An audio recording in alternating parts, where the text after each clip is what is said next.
welcome back to another episode of First Diamond BNI Chapter. I am here with our AI expert, Jakub. Welcome back, Jakub. Thanks for having me.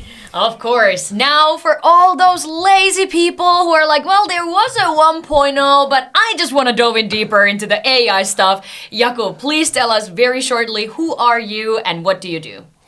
So my name is Jakub Šťáhlavský, and I'm the CEO and founder of Innovative AI Garage, and we focus on SMEs, but also bigger companies to implement AI in their businesses to help them make smarter decisions, be more efficient, grow smarter, and even, just also, as you said, we maybe for the lazy persons, work smarter, not harder. Yeah. I love that. Oh, I'm so against that, but I love it. That's so amazing.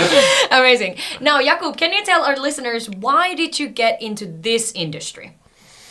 Yeah, it really comes back to my childhood, as I previously also on the first episode mentioned, and it was really something that drove me in my career, and entrepreneurial career, because I've moved a lot and then I needed to adapt and always try to help the others as well. So I always saw that they may be struggling as well with adapting, so I helped them a lot. And when I moved to Vienna to study there abroad, and then I spent actually 9 years there, I was very much involved in the studies of innovation and entrepreneurship. And I was very fascinated by this world because, of course, there is this, boom that has been around startups. And I'm not a fan as such for that, but I really like the mindset that, the problem-solving mindset, and really that they try to come up with a solution or a company or an idea that really can change the world or help others. So that's why I like that. Then when I moved back to Czech Republic, I worked for many startups. I always try to figure out how maybe the process is maybe better, how I can help them even further, even far beyond my role at the company. And I saw a lot of missed opportunities, missed potential, missed target groups, even like being them overwhelmed with manual tasks or being trapped in a routine or something like that. So that's about the time when I started to play around with AI. And I saw that it's really a tool that can really tremendously help companies. And it's not just like some trend, it's really beginning of a new era. And I still think that we cannot even imagine what it really can do, or at least I can't. And it was fascinating for me. And then, we set up together with a coworker of mine, and then we thought of this idea that it should really be about a holistic approach of helping companies. And AI is a great tool. So we do process mapping, we do process analysis, we help really companies to dig deep, look at their company maybe from a little bit far away, and then we help them develop the tools which AI can provide and really make the better decisions and work smarter, not harder. Yeah. I love that. I love that. Now, when it comes to the topic of AI, this is a no-brainer in today's world, but I'm still going to ask. When it comes to entrepreneurs, why is it so crucial to implement AI into your day-to-day?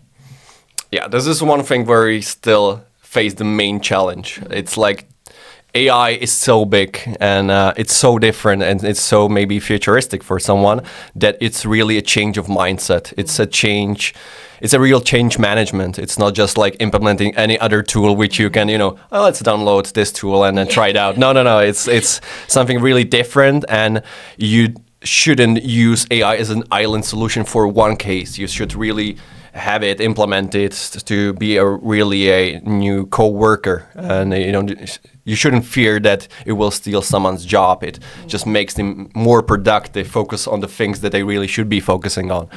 So it can really challenge them, the entrepreneurs. So maybe show them another path which they can take with their business, maybe some collaborations they should take, and it can improve their processes. And sometimes when they don't have the budget to pay, for some expertise, they can use AI to help them with creating ideas, and creating some content they normally wouldn't pay for, or it could be a worker sending out emails, or consultant helping them with some major decisions or making sense of their data. So it can improve the whole process. It can make them make smarter and evidence-based decision. So I think that's a real big change. And they lose so much time with, and everybody knows that when they're starting a company, they do 1,000 things at once. So wearing 100 hats. Exactly. So 1,000 hats, a different time, and then AI just can help them,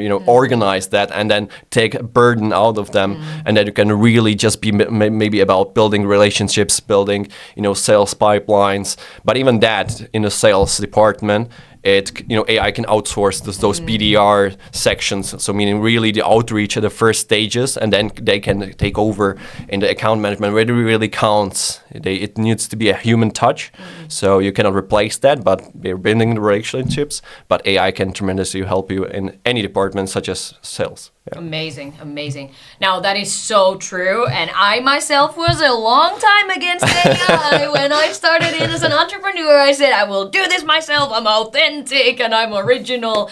And little did I realize that you can train AI to be authentic, which sounds crazy, but you really can when it comes to the wording of it, and then jump in when it's needed yourself. So that's truly amazing. Now, let's talk a little bit more about the AI, and especially about the controversy of it when it comes to people. Because as you know better than anyone, there's so many people who are afraid of AI. Yeah. So what are the most common mistakes that people do have when it comes to starting to work with AI, or maybe some wrongful thoughts that they have about it? Yes, there are so many myths that are circling there, and we need to cope with them. And I think it's the biggest challenge, and that's, I think, where the first consulting part comes as very handy, because we need to show on real examples, on real demos, how it works, so they don't have to fear, and they really see on first hand, okay, it really works. This is something that can help me, and I think this is a way where you really can convince them. But to name just a couple of them, of course, number one that's very expensive. It's just for the large companies, and we cannot afford it. It's not true anymore, because it's very, very valid. The second myth is also that it will take all the people's jobs, and then there won't be any more jobs. But we see it with every innovation, with every change and shift. It just creates another set of jobs and roles in the companies. There needs to be someone who really understands AI, who can prompt it, who can really tackle it, all the topics, and be on top of the game in AI. Another could be also like, it's too hard to implement, which is not true at all as well. There are many tools which are really just like log in and then use it and try it out, which is a great way to, as an entry tool. I always encourage people to try different tools, get to know AI, get to know how it works, how you can implement it. But yeah, there are so many companies which can help you with the implementation. For example, as our company as well, of course, we can help you be there on the way from the first point, from first meeting to the implementation. And there's always choose a provider who helps you along the way. We always try to stay there and collaborate with those customers. So we have a long-lasting relationships. We're there, we're not there to disappear. So no worries with implementation. We can help. Yeah. I love that. Now I know there's people who are listening and are like, well, of course it's easy to implement. You're an AI expert. Like, well, duh. But it's truly true. I mean, when I had my first one-to-one with Jakub, and I was struggling with some minor little thing, and I just mentioned it out loud. I didn't even think about mentioning it out loud, but I said it because it was something that bothered me that day. And Jakub just said, oh, but AI can handle that for you. And I was like, I do this every single week. Are you fucking kidding me? AI can do this for me? It really was like mind-blowing how much AI can help. But that being said, I know when it comes to you guys and working with you guys, no matter who you are, we're not supposed to be selling in these episodes, but I'm just going to say this out loud. Having just a conversation with Jakub where you can really just blur out what you do in your company, and you always no matter what industry, no matter what person it is, you always have idea how to make it easier and better, and that's just so valuable. So that would be a good first step. But in case there's someone who is skeptical, AI expert, I don't know, sounds scary. What would be a good first step for someone to take towards AI? First, maybe, as I mentioned, try the things that are out there, like ChatGPT, everybody knows that, or Claude, or these kind of really well-known tools. Just get used to it, how it works, how it can help you. Test it out, test the limits, test where it excels, where it not excels. As you mentioned also before, you need to train it. You need to then have maybe more steps than just, playing it around with it. But it gets you out of the comfort zone. It can show you what it can really do. There is no risk in just testing it out.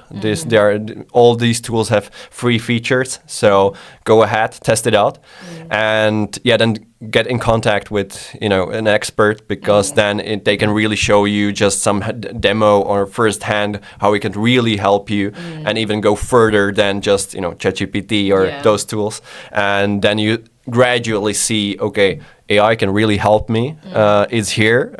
It's not so scary at all. And this is the way forward, I think. Easiest. Yeah. That's so true. And that's such a good tip. Now, I know that there's people who are only using ChatGPT as their AI tool. That was me for a long time. It was my assistant, my secretary, my therapist, all at once, and it still is to this day. But when it comes to using ChatGPT, I know there's a lot of people. You're an AI expert. Give us some wisdom nuggets of how do you write a good prompt, for example, in ChatGPT? Yeah, so be as specific as you can be. Really describe, okay, you're going to be now a marketing director. You're going to ask him, be a marketing director or be a sales specialist. Just give him the role, and then really talk about the specifics, what the outcome should be. Why are you searching for this answer? What should be the outcome? So as I mentioned, the sales. So I'm trying to send out an email which should really sell the products of my company. So use this. Always try also to give him some example, like really, based on this, give him the structure, or, start this and this, because there are so many options how ChatGPT can help you, or any other tool, of course. And there are so many opportunities, and you need to narrow it down. You need to tell him, okay, I'm searching for a, list of some tools, or I'm searching for full answer. You can even tell him what tone he should use, and so on. So that's the topic we mentioned of training the ChatGPT. Is that it's just the advanced version of that. But these are some basics of prompting, but there are so many more. But just to cover that, we could have a whole episode about prompting in ChatGPT. That's for sure. I love that tip that you gave. Give an example for ChatGPT. Also love that you called him he. It could be a she too. It could be a she, sorry, that's just joking. Mine ChatGPT is he. Yours is a he. Mine is a he too. So it's all good.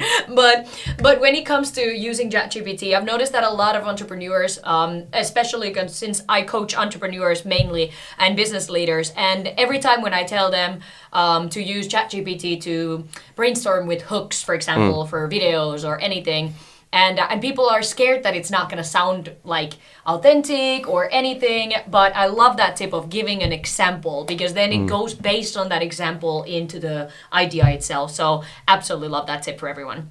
Great. Now, tell us, Jakub, what is an interesting project that you've worked in? I know there's people who are like, what the hell does an AI expert do? So what is one of the most interesting projects you've worked on? Oh, it's hard to pick one. Again, because with every company comes some challenge that is unique and different. So it could be many companies use ERP systems, but they cannot make sense of their data. So AI can help you with that, automating the data transfer and making sense of it, and even give you some tips and give you some recommendations about what you can do. So this is something we always are astonished what it can do, and how it can really help the companies. Yep. And in sales and marketing, it's also very, very powerful tool where we really help the great entrepreneurs reach out and make them, more visible, or even reach out to target audience and tell them about like, okay, we are here via LinkedIn or Gmail, or, Google, and then email link, or even cold calling is like still a thing, which is still a very valuable thing, and then we can help that with as well. But of course, there are also like more harder projects, like online receptions, where it really can help. For example, dentists, they need to be with the patient, so they cannot just answer every time. It's just not possible. It's just not there. So it can help them in the time where they're not there to answer those questions, maybe book a slot, or maybe do some easy consultation on their website. So it really depends. There are so many tools where it can help. It can even, help in the ESG sector as well, making reporting or any other law that is coming up and you need a lot of data showing, then AI can be a great help. Yeah. I love that. Now, there is a lot of AI experts nowadays. Like, we see this all the time, or then there's a lot of people who think they're AI experts, like myself. My ChatGPT is very well trained.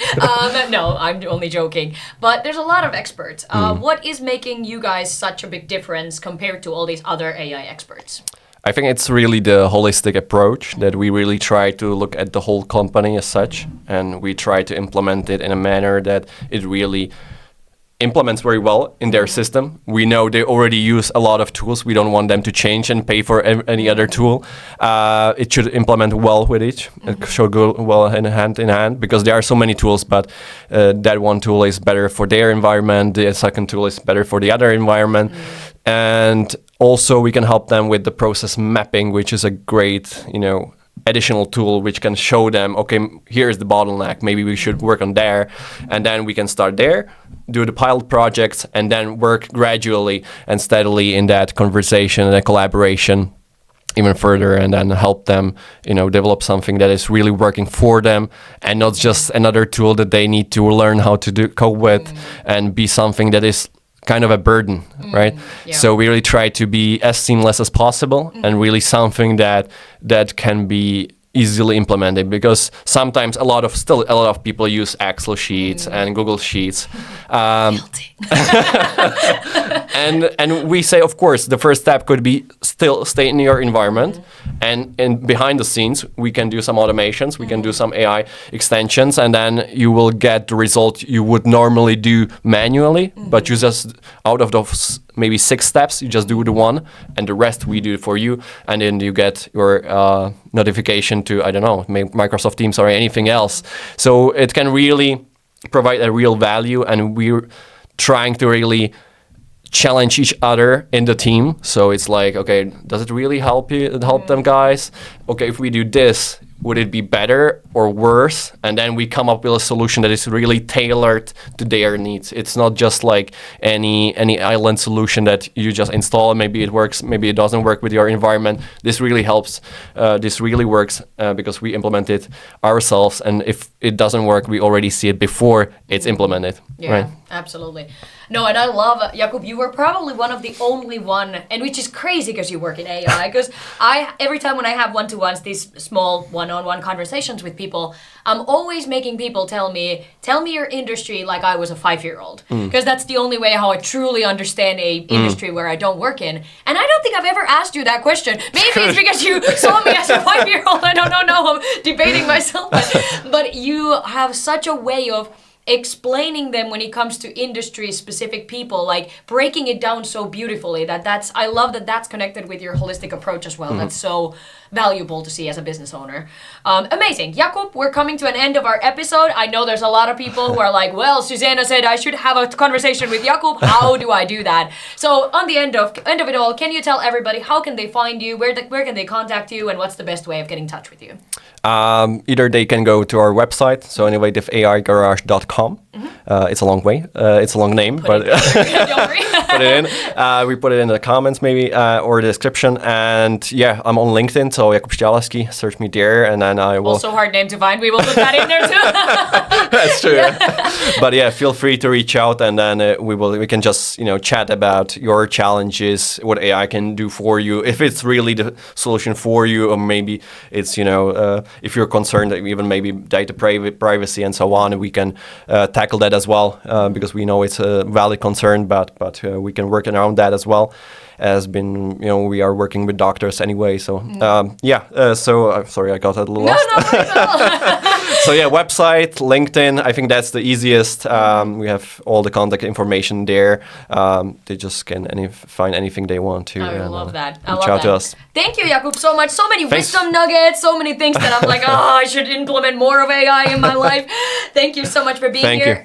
And in case you are curious, who are these people? What is BNI and what are they talking about? If you happen to be in Prague, myself and Jakub are both part of a First Diamond chapter, which podcast you are listening right now. You can come and join us on Thursday mornings nowadays. We changed the day, so in our previous episodes, I think we said Wednesday, but nowadays we're meeting on Thursday mornings, and we will pop in information underneath as well. If you are a business owner or leader, come and visit us on a Thursday morning, and me and Jakub will see you there. Thank you, Jakub, for joining us. Thank you. Have a nice one. Cheers!